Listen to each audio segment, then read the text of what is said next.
33 કરોડ દેવ આવ્યા, 56 કરોડ જાન, હે દ્વારિકામાં બેઠા, હે મારા દ્વારિકાનું.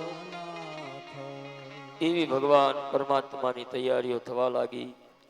માધવપુરમાંથી ભગવાનનો, દ્વારકામાંથી ભગવાનનો નીકળ્યો અને એ ભગવાન પરમાત્મા માધવપુર તરફ આગમન થયું. હવે ભગવાનના લગ્નની તૈયારીઓ, રાત્રે આપણે ભગવાનના લગ્ન કરીશું અને આજ રાત્રે રૂક્ષ્મણી વિવાહ છે. એમાં ભગવાન પરમાત્માની કથા કહે 4 પ્રકારના દાન. પેલું વસ્ત્રદાન. આપણી પાસે 2-5 જોડી કપડાં હોય, એક જોડી ભગવાનને આપીએ. આપણે ઓછા વસ્ત્ર વેળા ન કહેવાય, પણ એ વસ્ત્ર એવી જગ્યાએ અર્પણ થાય કે જે પહેરે એ પરમાત્માને પ્રાર્થના કરે, હે પરમાત્મા, જેણે આ વસ્ત્ર પહેર્યો એનો ચૂડી ચાંદલો અખંડ રાખજો. પહેલું દાન વસ્ત્રદાન, બીજું ભૂમિદાન, ત્રીજું ગાયનું દાન અને ચોથું સુવર્ણ દાન. એ આ ભગવાનનો રૂક્ષ્મણી વિવાહ છે.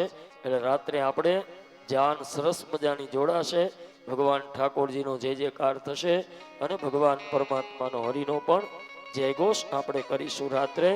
એટલે આજ રાત્રે બધા આવો તો બધા તૈયારીમાં આવજો. જેમ કે આપણે બેસતા વર્ષના દી જેવા નવા કપડાં પહેર્યા ને એવા કપડાં પહેરી અને આપણે રાત્રે તૈયાર થઈને આવજો. ભગવાનના લગ્ન છે.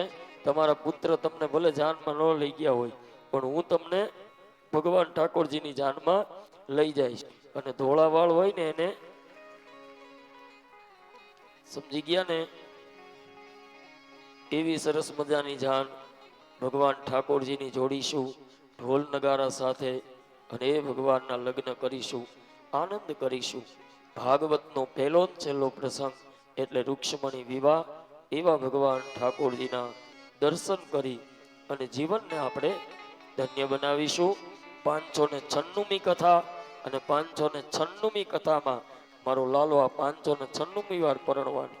એટલે ધન્યવાદ. ભગવાન પરમાત્માનો જય જયકાર કરીશું. આવો હનુમાન ચાલીસાના પાઠ તરફ આગમન કરીએ.